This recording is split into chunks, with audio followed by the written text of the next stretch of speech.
युवाओं के लिए युवा मंथन मॉडल G20 की अनूठी पहल 26 जनवरी 2023 के मौके पर गोवा में Parvatibai Chowgule college of arts and science में पहला शिखर सम्मेलन आयोजित किया गया। आज दुनिया में भारत के युवाओं की भूमिका लगातार बढ़ रही है और वे वैश्विक स्तर की समस्याओं का समाधान करके योगदान देने की क्षमता रखते हैं। दुनिया की सामाजिक, राजनीतिक समस्याओं से संबंधित मामलों पर युवा मंथन मॉडल G20 एक वैश्विक मंच प्रदान करता है। युवा मंथन मॉडल G20 एक ऐसा मंच है जिसका उद्देश्य युवाओं में G20 के बारे में जागरूकता पैदा करना, छात्रों और युवा प्रतिभागियों को G20 शिखर सम्मेलन में भाग लेकर वर्तमान आर्थिक, सामाजिक, राजनीतिक और सांस्कृतिक मुद्दों पर चर्चा करने का एक मौका देता है, जहां वे G20 राष्ट्रों के नेताओं की तरह अपने विचार रखते हैं और कार्य करते हैं। गोवा में लॉन्च इवेंट में 50 से अधिक छात्रों की भागीदारी देखी गई, जिन्हें G20 देशों के वित्त मंत्री और शेरपा के रूप में नामित किया गया था। शिखर सम्मेलन को 2 प्रमुख ट्रैक, शेरपा ट्रैक और फाइनेंस ट्रैक में विभाजित किया गया था, जहां प्रतिभागियों ने वैश्विक, आर्थिक, पर्यावरण और व्यापार से संबंधित मामलों के मोर्चों पर सबसे अधिक दबाव वाले मुद्दों पर बातचीत की। इस मौके पर छात्रों को संबोधित करते हुए गोवा के मुख्यमंत्री प्रमोद सावंत ने कहा कि युवा मंथन मॉडल G20 युवाओं के लिए आगे आने और वैश्विक मुद्दों पर अपने विचारों को साझा करने का एक अच्छा मौका है। युवा मंथन model G20 is being launched from our state of Goa on 74th National Republic Day.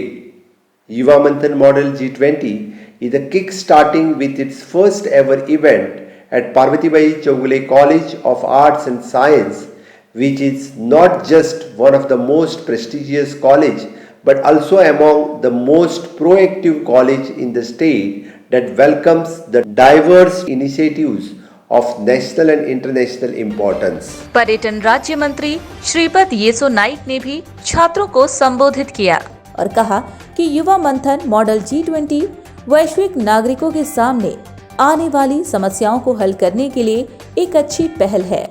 Parvatibai Chowgule college में पहली बार युवा मंथन मॉडल G20 का आयोजन किया जा रहा है, जो न केवल गोवा के सबसे प्रतिष्ठित कॉलेजों में से एक है, बल्कि राष्ट्रीय और अंतर्राष्ट्रीय महत्व की पहल करने के मामले में राज्य के सभी सक्रिय कॉलेजों में से एक है। युवा मंथन मॉडल G20 युवकों को आगे आने और वैश्विक मुद्दों पर अपने विचारों, नवाचारों और विचारों को साझा करने का अवसर भी प्रदान करता है। युवा मंथन के उद्देश्यों में से एक उद्देश्य युवाओं को दीर्घकालिक आधार पर इन कार्यक्रमों में शामिल होने के लिए प्रोत्साहित करना है और उन्हें सरकार की नई नीतियों और समाधानों से अवगत कराना है। आप युवा है, इस पहल में आपकी प्रतिभा, कौशल और उत्साह इसे आगे बढ़ना चाहिए।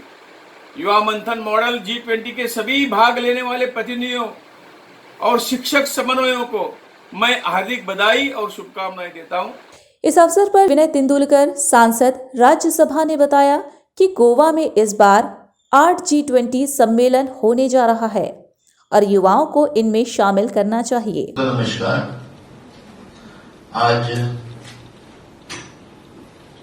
पार्वतीबाई चौगले कॉलेज में युवा मंथन और पार्वतीबाई चौगले के कॉलेज के तरफ से जॉइंट वेंचर से आज युवा मंथन कार्यक्रम यहाँ हो रहे हैं। आज देश 74वां प्रजासत्ताक दिन मना रहा है और यही अवसर पे हमें G20 समिट आयोजित करने का न्योता भारत देश को मिला है। ये पहली बार मौका मिल रहा है।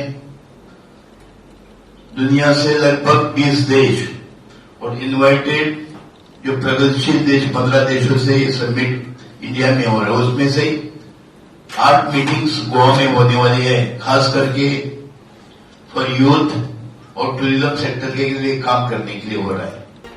Aditya Chowgule, vice president, Parvatibai Chowgule college of arts and science Goa ने कहा, हमारा कॉलेज युवाओं को वैश्विक मुद्दों पर व्यवहारिक चर्चाओं में शामिल होने के लिए प्रोत्साहित करता है। युवा मंथन मॉडल G20 छात्रों के लिए इस तरह के कौशल सीखने का एक शानदार अवसर है। युवा मंथन model G20 director Nitin Agarwal ने कहा कि हमारा लक्ष्य 10,000 शैक्षणिक संस्थानों तक पहुंचना और 1 करोड़ छात्रों को इसमें शामिल करना है।